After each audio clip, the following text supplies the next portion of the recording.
Jornal da Orla na TV. Olá, está começando mais uma edição do Jornal da Orla na TV e o convidado da semana é o jornalista e escritor Fernando Portela, um dos fundadores do Jornal da Tarde. O Jornal da Orla na TV já está no ar.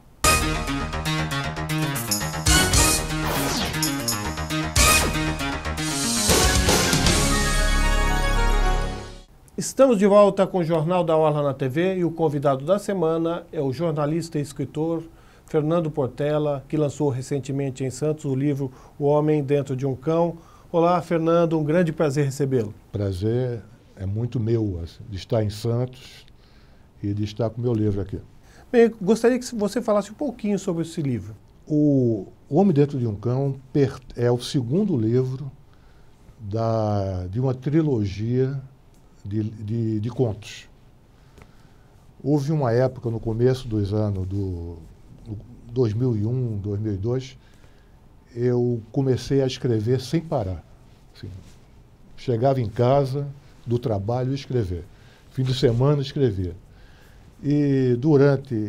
Isso durou uns 5 meses, e eu escrevi 90 contos. E com 90 contos na mão, o que é que eu vou fazer com 90 contos? Então, fiz o primeiro livro, que se chama Alegro. O segundo livro foi O Homem Dentro de um Cão, e tem um terceiro, que se chama Memórias Embriagadas. Já tem data?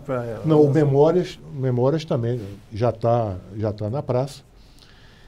E os meus 90 contos foram embora, e eu agora tenho que escrever mais para poder fazer. E tem mais um que está para sair. Então, só que esses eu fiz fora desse programa de escrever sem parar. Né? Mas gostou, né? Agora não para mais mesmo. Não paro mais. Agora não tanto, né? Porque eu preciso de fim de semana, uma noite de vez em quando. Bem, você tem uma história marcante no jornalismo brasileiro, né, Fernando? Você foi um dos fundadores do Jornal da Tarde, um jornal assim que é inesquecível, foi um dos principais jornais da história do Brasil, marcou muito, né?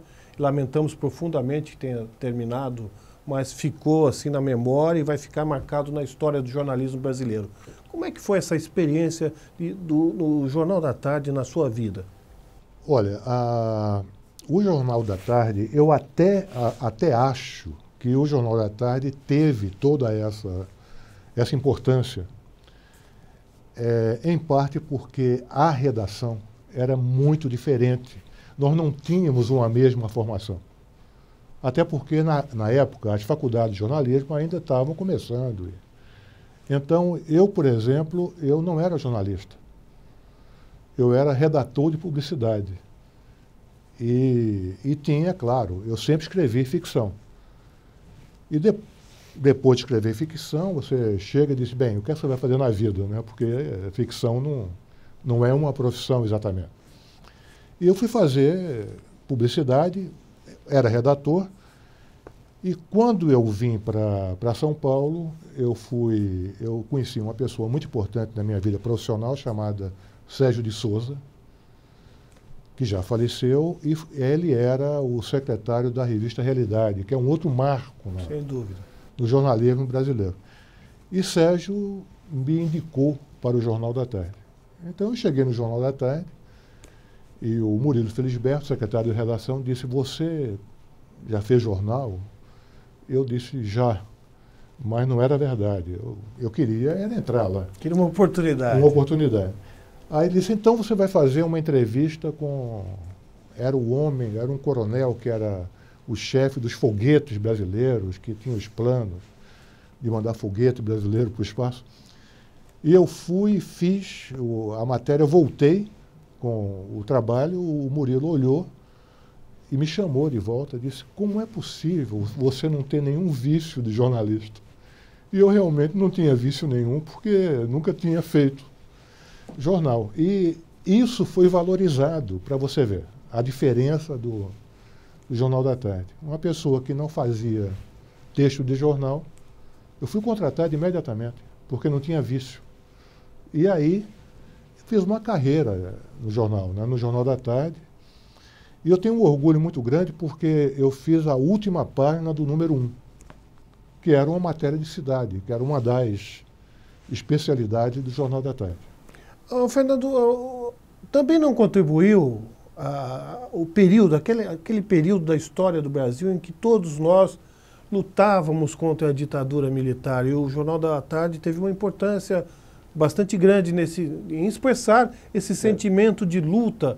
Hoje a gente não sabe, não tem o inimigo, digamos assim. É claro, o jornal, ele saía, inclusive, muita gente comprava o Jornal da Tarde para tentar ver qual era a ironia do dia, porque se brincava muito, né, com a ditadura, né? Eu tive alguns problemas, eu era editor, né, porque eu fui repórter, mas também fui editor, enfim, eu fiz tudo no jornal. E uma vez eu fui chamado na Polícia Federal por causa de um título. Você vê que coisa absurda, né? Era o terrível delegado Fleury, tinha se metido com um problema qualquer, e eu fiz o título: Fleury acusado de corrupção. Ele se sai bem? Pergunta. Não era nada tão agressivo assim, mas fui chamado porque aquilo foi... Só que esse tipo de enfoque nosso, né, aumentava a tiragem do jornal. E eu fiz a reportagem que aumentou a tiragem do jornal em 90 mil exemplares, que foi a Guerrilha do Araguaia. A primeira reportagem é minha. Depois vieram outras reportagens, e inclusive outros livros. E a primeira reportagem é minha, de 79, saiu em 79. E o jornal aumentou a tiragem de uma maneira absurda e eu quase fui para o espaço, né? Porque foi muito pesado. A repercussão foi muito grande. Bem, como é que você vê a diferença hoje entre o jornalismo dos anos 70 para o jornalismo de hoje? O que mudou, fora o fato do surgimento da internet, da velocidade da informação? Olha, para mim a grande diferença é que o jornalismo deixou de ser leitura prazerosa. Virou leitura de notícia. Muitas delas redundantes, porque você já leu pela internet, você já viu na televisão, já viu na internet. Então, o que é necessário para você segurar um leitor é você ter ter conteúdo, leitura de profundidade. Então, eu estava vendo agora essa história da espionagem brasileira. É no Brasil, né? Sim. Estados Unidos espionando o Brasil e tudo. Nenhum jornal que eu saiba saiu com uma matéria paralela sobre espionagem. Como é que é a espionagem? Quem faz espionagem? Como é que era antigamente? Como é que é hoje? Uma matéria de leitura, mas não é matéria para sair no fim de semana. É matéria para sair no dia, como a gente sempre fez, né? Você pegava, só que é caro fazer isso. Você tem que ter bons pesquisadores, você tem que ter tempo. Investir no profissional. Você tem que investir no profissional, e aí você hoje, um jornalista, faz 3, 4 matérias por dia, todas elas têm que ser curtas mesmo. Então, o que falta é investimento e também falta... A questão financeira pesou muito, então. Pesou muito. E como é que você vê o futuro do jornalismo? Fala-se muito, por exemplo, no jornal impresso que não tem futuro.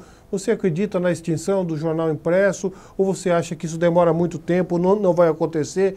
E o futuro do jornalismo? Para onde deve caminhar o jornalismo? Bem, acho que tem que caminhar para o conteúdo. Sempre, valorizando sempre o conteúdo. Porque você só tem um leitor se você agradar o leitor. E para agradar o leitor, você tem que ter conteúdo. Eu não consigo entender esse abandono do conteúdo da maioria dos jornais de hoje. Se você der uma olhada nos jornais europeus e americanos, você vê que o conteúdo está lá. Mudou muito também, mas você tem lá o conteúdo. O conteúdo no dia a dia, não é o conteúdo no caderno de fim de semana. É também no caderno de fim de semana.